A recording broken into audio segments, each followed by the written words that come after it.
Good afternoon, guys, or good morning. How's everyone doing? It's lovely Wednesday morning. So glad the sun has arrived. Welcome to my channel, guys, Motocross Maniac TV. I hope everyone's in the best of health, best of wealth,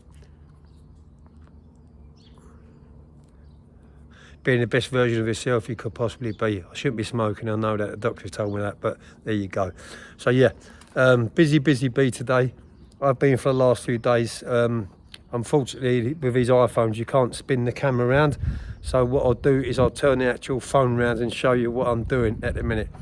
I'm doing the top end rebuild on my KTM 85/105 SX 2011. I haven't done a rebuild for about 20 years and you lose touch. So yeah, I've got quite a lot of support, especially from a few of my mates online. Big shout out to you, Charlie Cuts, and his missus and his kids, all ride motocross, and yeah, I can't wait to get out of them. But this is the reason why I haven't been able to get out on my bike with them lately, because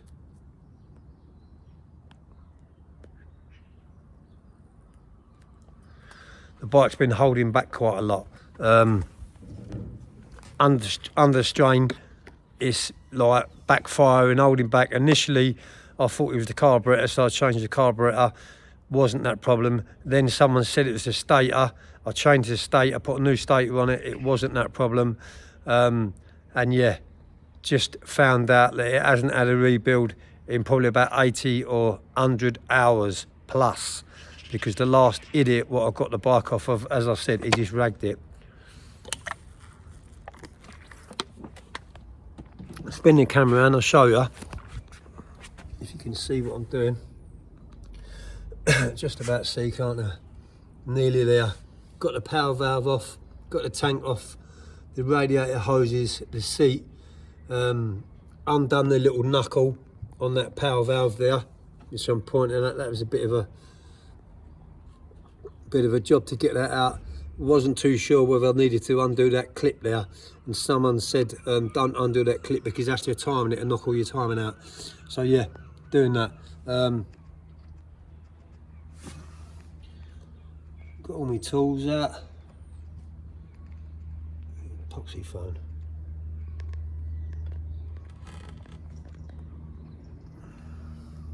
Glorious day, man. Yeah, I was going to buy, and to be totally honest with you, I was going to buy another 450 or 250, but then, you know, I thought to myself, I might buy one and it might need a rebuild. You don't know if it's been thrashed, you don't know if it's been ragged, you don't know what condition the engine is going to be in. So it's better the devil you know than what you don't.